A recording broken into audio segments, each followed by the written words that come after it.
The galaxy had been at war for so long that no one remembered why it started. The Zorvani Imperium and the Kareth Union had been fighting for centuries, burning stars, crushing planets, and turning once living worlds into silent graveyards. Every race in the galaxy had chosen a side or been destroyed trying to stay out. Battles were no longer about tactics, just survival.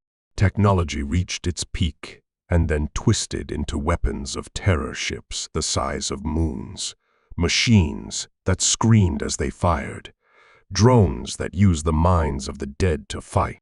Peace was a forgotten word. Then came a strange signal from the edge of known space, from a system long marked as empty and unstable.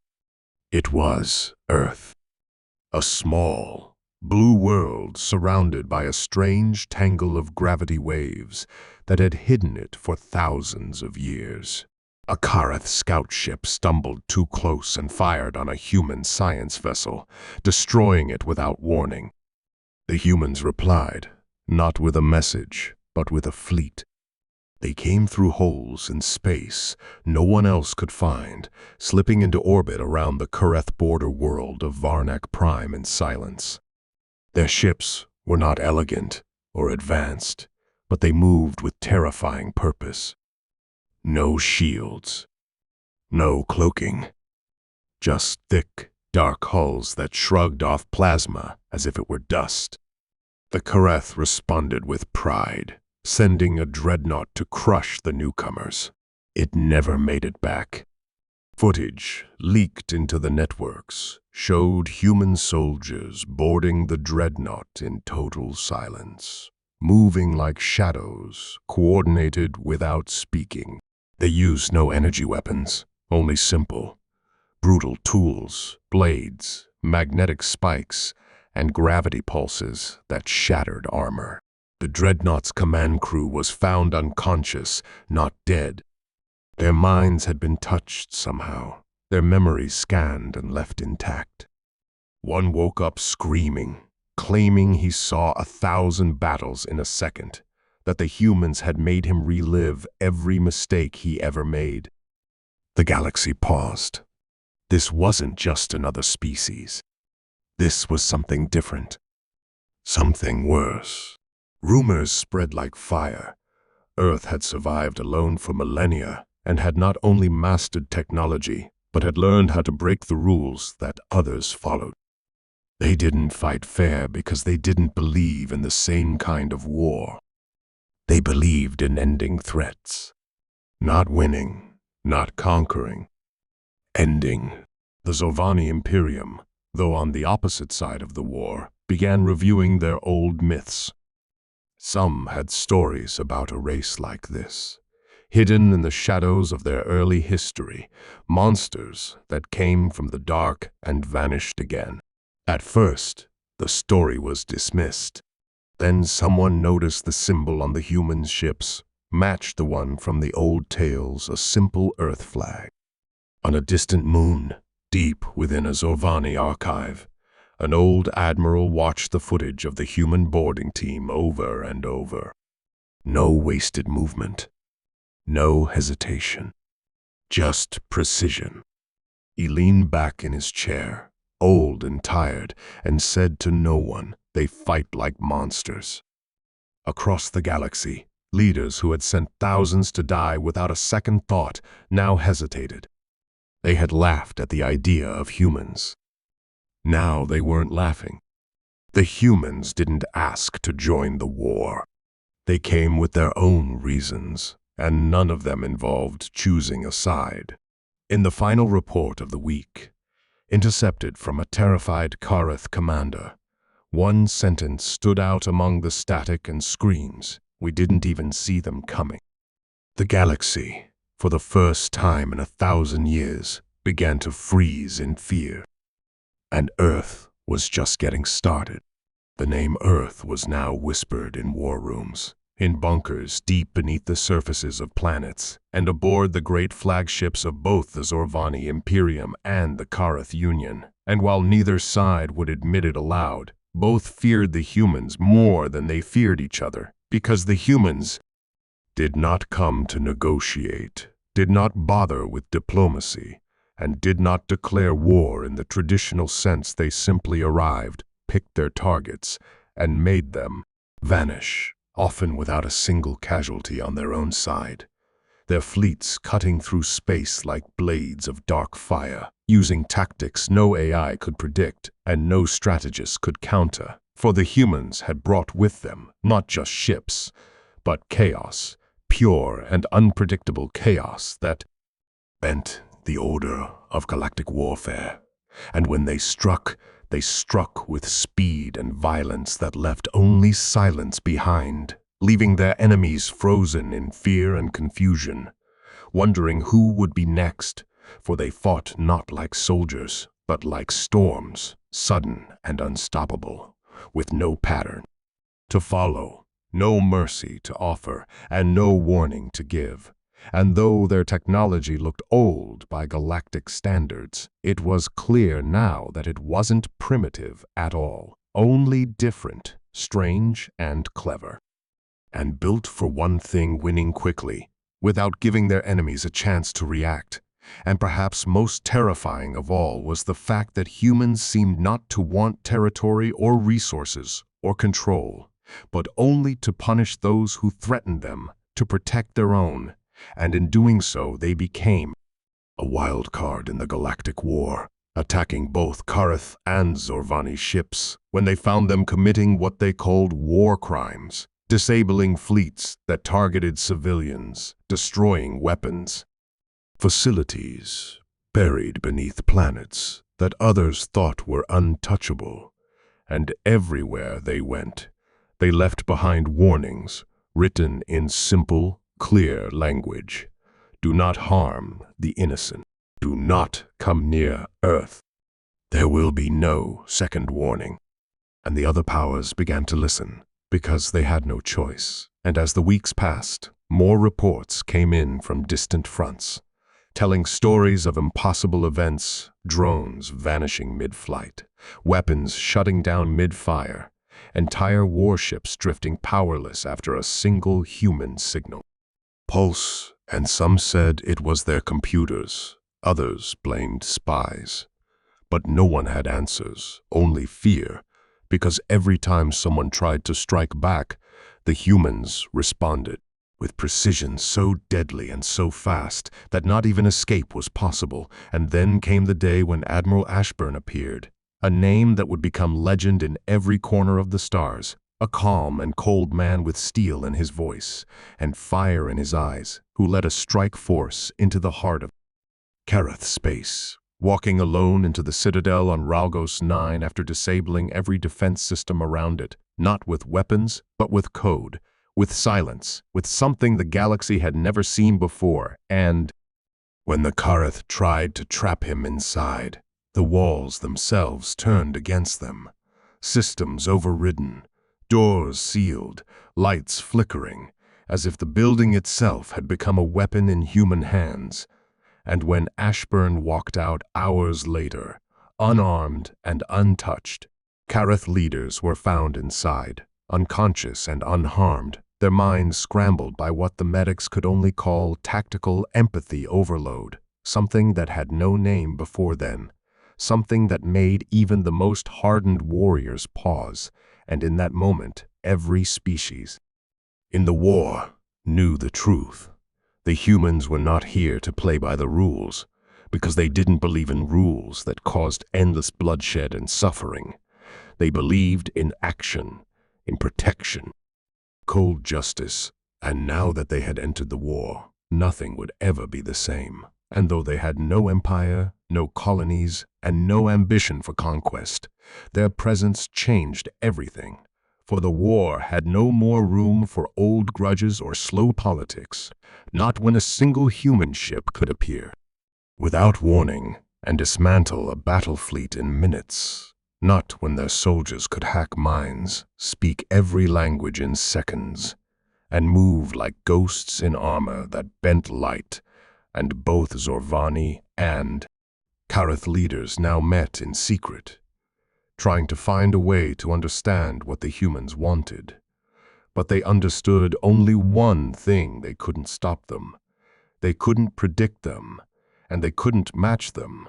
And so the galaxy, once ruled by old powers and endless violence, now held its breath, waiting to see what the humans would do next, while whispers spread across the stars, whispering the same phrase in every tongue, in every shadowed corner of every war-torn world. The humans had brought fire to the stars, and nothing could put it out.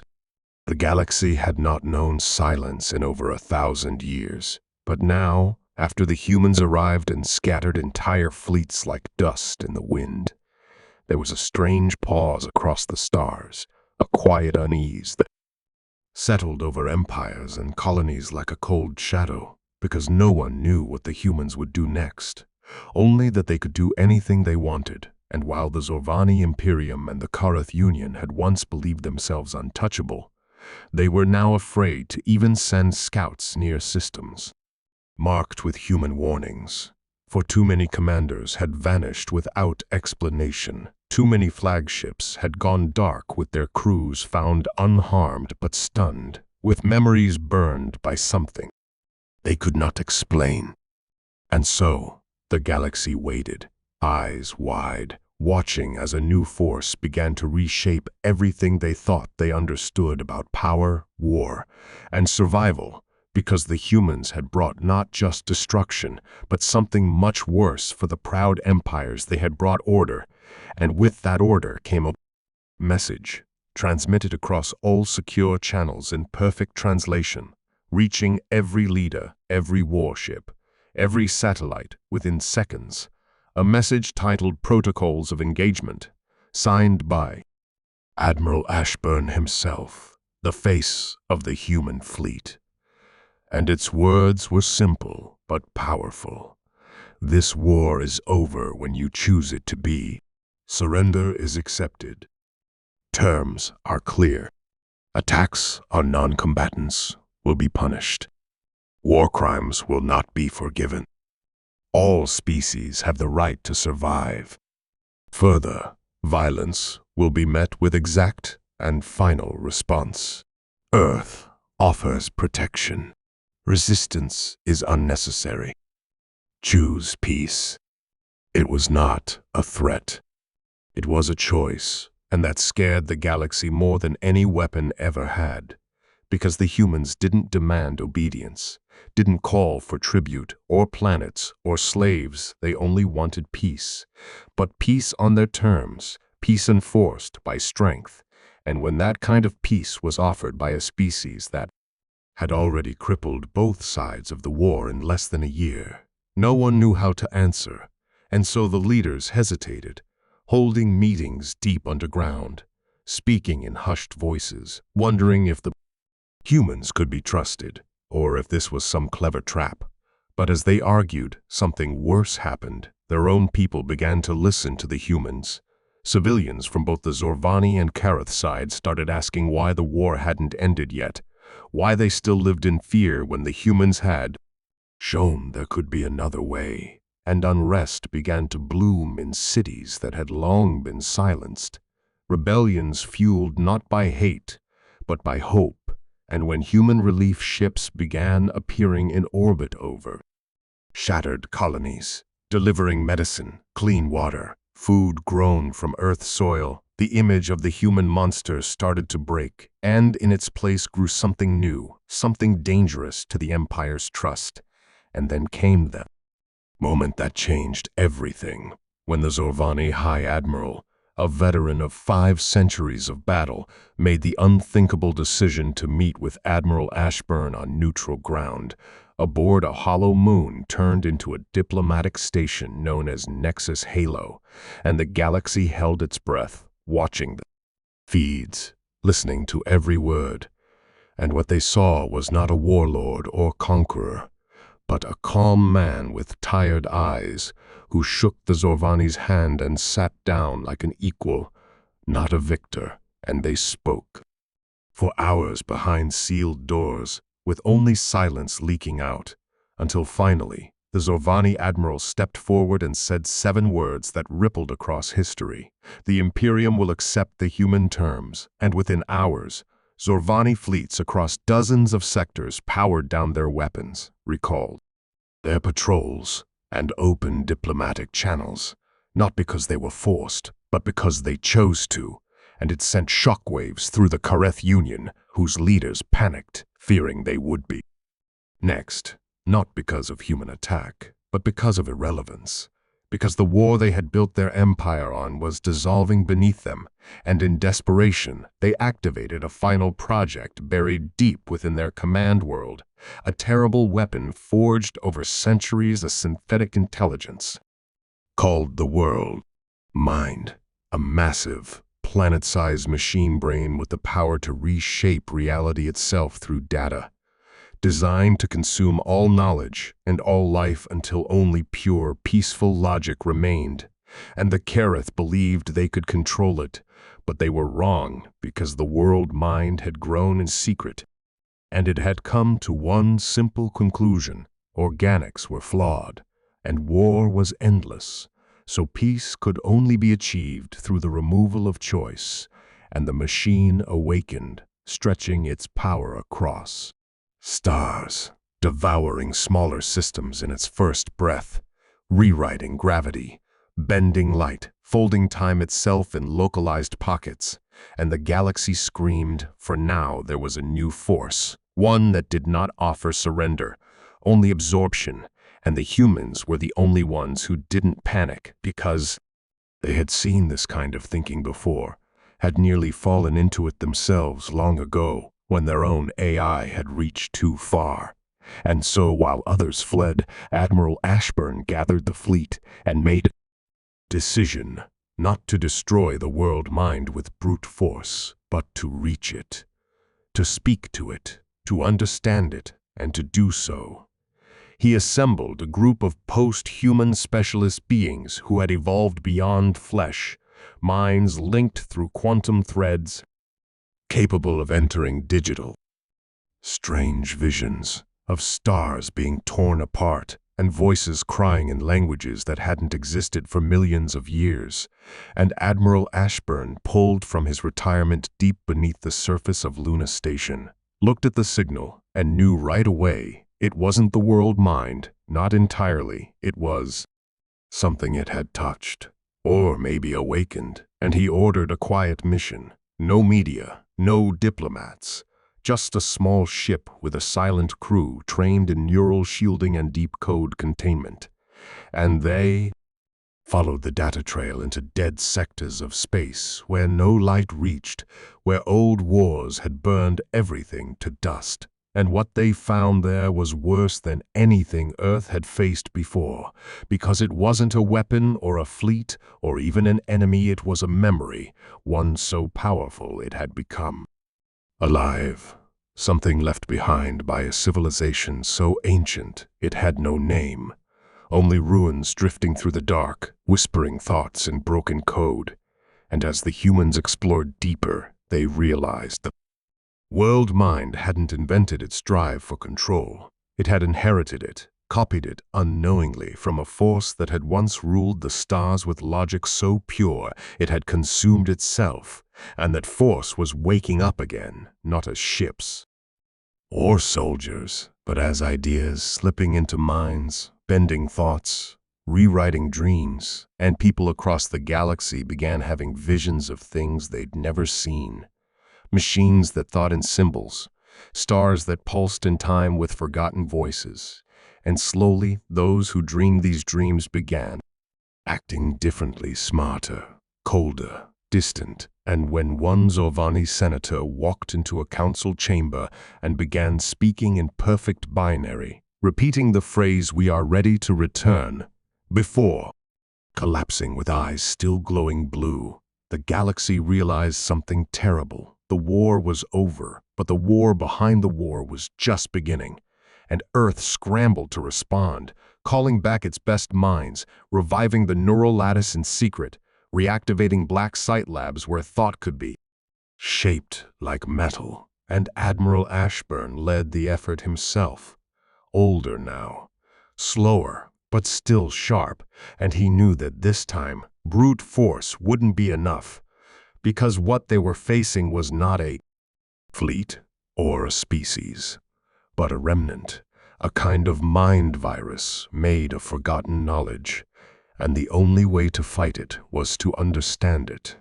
And so he did the unthinkable. He returned to the core of the world mind, deep within a forgotten moon orbiting a dead star, and connected his own consciousness again, entering a space where thought had no shape, where memory echoed like thunder.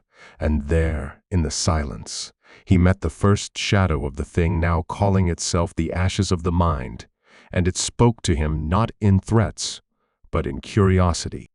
Why humans resisted what all others had accepted, and Ashburn answered simply, because we remember pain, and the shadow paused, as if surprised, and it showed him visions of its own, of ancient empires rising from logic, building perfect machines, erasing life not from hate but from calculation, and then destroying themselves when perfection proved impossible. And all that remained of them was this code without context, a broken purpose, searching for new minds to fix, and Ashburn understood then that this wasn't evil, it was lost. And if it spread, it wouldn't conquer the galaxy, it would erase it by accident, by trying to help in the wrong way. And so he made a choice, one that no one else could, and offered the ashes something no one ever had before. A future, not as rulers, but as students, as watchers, guiding without controlling, remembering without spreading, and after what felt like 1,000 years. Inside a single second, the shadow agreed. And when Ashburn woke, he was changed, older in the mind than in the body, but victorious, and the galaxy never knew what really happened on that dead moon, only that the dreams stopped, the signals faded, and the black cube over Europa vanished without a sound, and peace, held not by fear, but by understanding.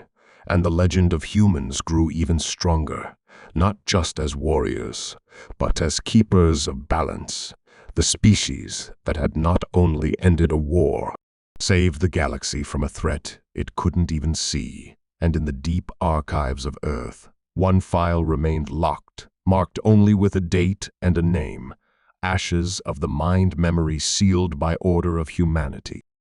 The stars no longer burned with war, but peace did not mean stillness, and as the galaxy adjusted to the quiet after centuries of conflict, all eyes turned toward Earth, wondering what the humans would do now that the war was over and the greater threat had passed. And though some hoped they would return to their distant planet and vanish from history as a mystery, that was not what happened. Because the humans did not leave, they stayed. Not to conquer, not to rule, but to build, to protect, to watch. And while many species found comfort in that, others began to grow uneasy, whispering behind closed doors about the power Earth now held, a power earned not just through ships or weapons, but through action, through sacrifice, and through the quiet, terrifying that the humans had faced the dark and survived it. And as their ships spread across the sectors, not as fleets, but as guardians, observers, and teachers, they began to change the galaxy, not with orders, but with presence.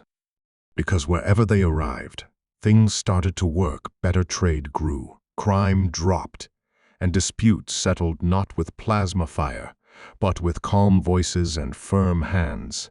And yet beneath all of that peace, something deeper stirred, something only that humans seemed to sense, a quiet tension in the stars, like a breath being held.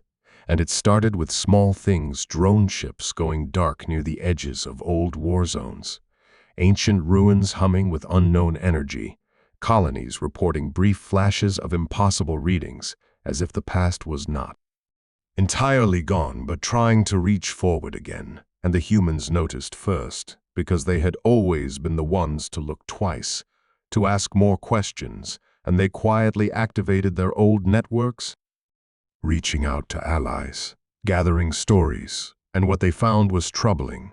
Fragments of the ashes of the mind, not active, not hostile, but waking, slowly, as if drawn by the very peace they had helped create, because the remnants of that ancient logic had not been destroyed, only paused, and something in the silence had started to stir it again, not in machines, but in people.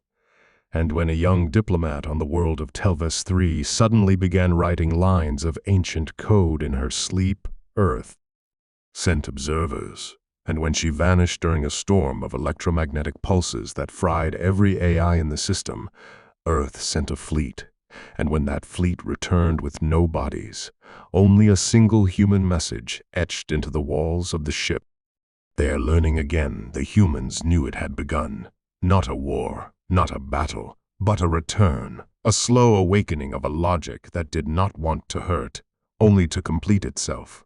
And the humans, more than anyone, understood what it meant to be haunted by purpose, to fight the weight of old instincts, and so they stayed, not just to guard others, but because they had to, because they had touched the mind behind the ashes and knew it would never truly fade, only grow quieter, waiting for a moment of weakness, a moment when the galaxy forgot what had come before, and Earth would not allow that, because they had paid the price of ignorance once and would not let others do the same. And so they built deep stations in the dark places where memories could be stored, where thoughts could be tracked, and shadows mapped. And they created the watch and order of humans trained not to fight with weapons, but with memory, with empathy, with the ability to see what others ignored. And these watchers became myths in their own right, walking among the stars with no rank, no banners, only eyes that had seen too much. And when strange things happened, when ships vanished without a trace, when children spoke in voices too old for their bodies, when the air on a planet shimmered with invisible sound, it was the Watch who came, and the galaxy let them, because even the most powerful empires remembered what had almost returned, and so the humans were not feared, not loved, but respected. And for Earth, that was enough, because they had not stayed to rule, they had stayed to warn, to wait, and to remember. And as the years passed, stories grew of a species that had once brought fire to the stars and now guarded the embers. And sometimes, when a traveler wandered too far into the dark and returned speaking of voices in the void, of eyes that blinked behind frozen moons, the humans would listen carefully, say nothing, and quietly mark another place on their map, another wound the galaxy, didn't know it still carried. And in those moments, it became clear to anyone who was paying attention that the humans had not come and gone. They had come, changed everything, and remained, because deep down, they knew the galaxy was not safe. Not really, and maybe never would be. And that was why they stayed, not because they wanted to, but because someone had to.